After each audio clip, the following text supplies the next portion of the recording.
Not many people know that much about the First World War. It's totally overshadowed by the Second World War. And few people realize that the Second World War basically took place because of the First World War.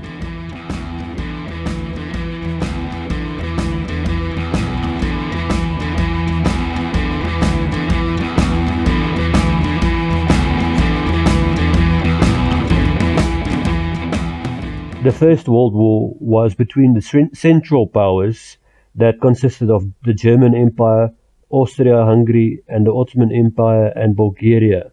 The Allied powers consisted, well, some of the countries that the Allied powers consisted of is France, Britain, Russia, Serbia, Japan, Italy, and the United States. The First World War involved over 70 million troops. 60 million of these troops were of European descent. There was an estimated 9 million military deaths in the First World War and 7 million civilian deaths. So the butcher's bill was high. And as a result of the First World War, the resulting genocides and influenza that resulted from World War I killed between 50 and 100 million people. World War I led to the development and use of new weapons that the world's never seen before. The most well-known weapons that came into play for the first time in World War I is chemical weapons. They were invented in the 1800s, but the first large-scale use of chemical weapons were in the First World War by both sides, the Central Powers and the Allied powers. Both of them used it. At this stage, for some reason, they thought it was a humane weapon. Well, is there a humane way to fight a war? That's the question. I don't really think so. Second thing that came into play here, remember, World War I was synonymous with trench warfare.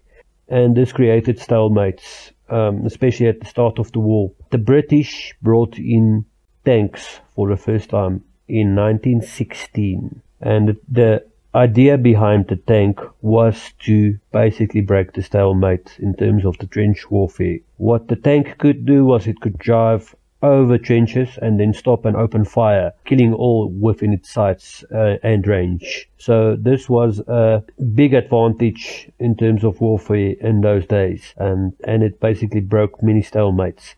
The tank got its name basically from British factory workers, because the first tanks literally resembled water tanks in their eyes, so they called it a tank, and the name stuck. That's the story behind the tank. Actually, the British didn't make the largest amount of tanks. The French followed suit and made the largest amount of tanks that was used in World War I.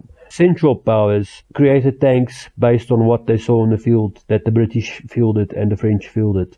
And Central Powers only fielded about 20 tanks. So I don't think that made much of a difference to their war effort. The Central Powers weren't left behind in terms of technology.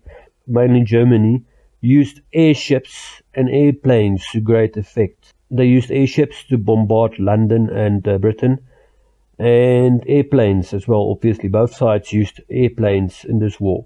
And this was the first war where there was really large-scale use of airplanes, and guns were attached to planes and aircraft. In terms of manpower, the Allied side, in terms of units fielded, you're looking at 43 million troops. They lost 5.5 million fighting men. So 5.5 million soldiers died on the Allied side. 4 million civilian deaths on the Allied side. The Central Powers fielded 25 million troops with a loss of 4.3 million soldiers. So 4.3 million soldiers lost their lives on the Central Powers side, which is on the German side. And 3.7 million civilians lost their lives on the Central Powers side. People tend to forget about the First World War and the amount of people that were affected by this. Well over 100 million people that were affected. So guys, that's just in short some of the statistics around the First World War. Guys, if you like my content, subscribe right now, just down there. Also note that my videos are available on BitChute as well. Not all of the videos that I post on BitChute will be available on YouTube. I'm still going to remain on YouTube, but I'm not going to post everything that I post on BitChute on YouTube. Thanks for watching, and I'll see you guys again soon.